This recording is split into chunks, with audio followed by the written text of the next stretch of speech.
Mulai Senin tanggal 14 September, kegiatan perkantoran yang non-esensial diharuskan untuk melaksanakan kegiatan bekerja dari rumah.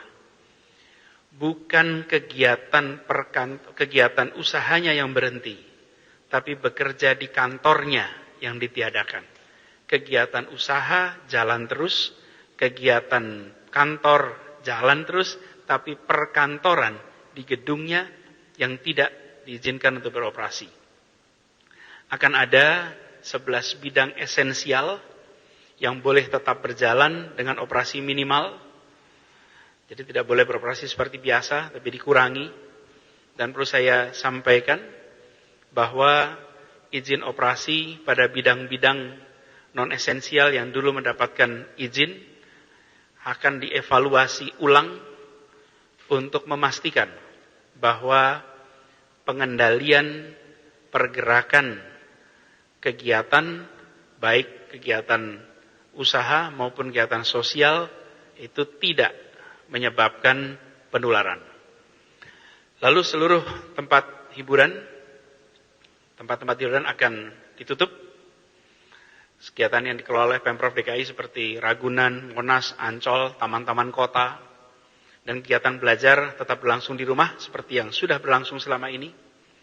Kegiatan usaha makanan, rumah makan, restoran, kafe, diperbolehkan untuk tetap beroperasi, tetapi tidak diperbolehkan untuk menerima pengunjung makan di lokasi.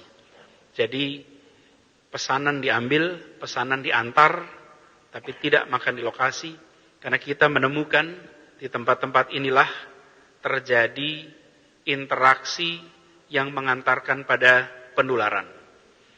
Khusus untuk tempat ibadah akan ada sedikit penyesuaian. Tempat ibadah bagi warga setempat masih boleh digunakan asal menerapkan protokol yang ketat.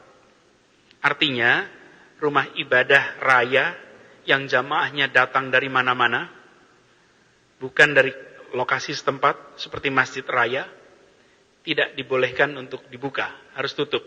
Tetapi rumah ibadah di kampung, di komplek yang digunakan oleh masyarakat dalam kampung itu sendiri, dalam komplek itu sendiri, masih boleh buka.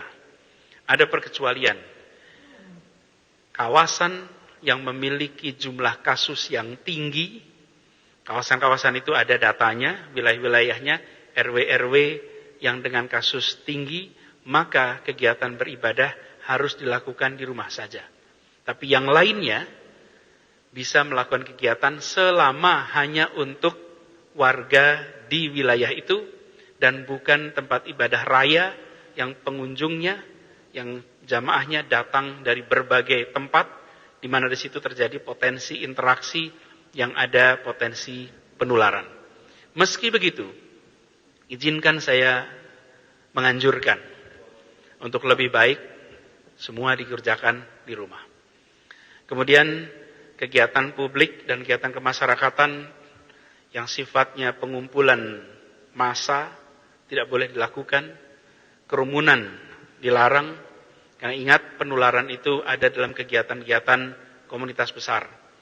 Bahkan saya boleh menganjurkan kumpul-kumpul seperti reuni, pertemuan keluarga, dan lain-lain yang sifatnya mengumpulkan orang dari berbagai tempat, sebaiknya ditunda.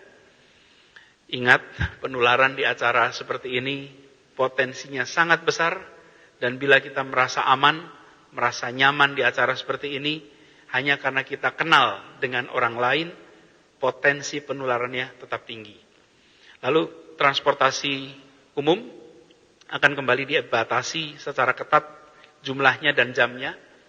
Ganjil genap untuk sementara akan ditiadakan, tapi bukan berarti kita bebas bepergian dengan kendaraan pribadi.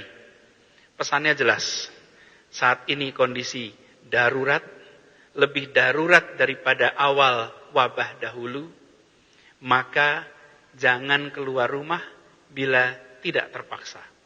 Tetap saja di rumah dan jangan keluar dari Jakarta bila tidak ada kebutuhan yang mendesak. Nah, tentu mungkin ada pertanyaan bagaimana dengan pergerakan orang keluar masuk Jakarta. Idealnya tentu saja kita bisa membatasi pergerakan keluar masuk Jakarta hingga minimal. Tapi dalam kenyataannya ini tidak mudah untuk ditegakkan hanya oleh Jakarta saja. Ini butuh koordinasi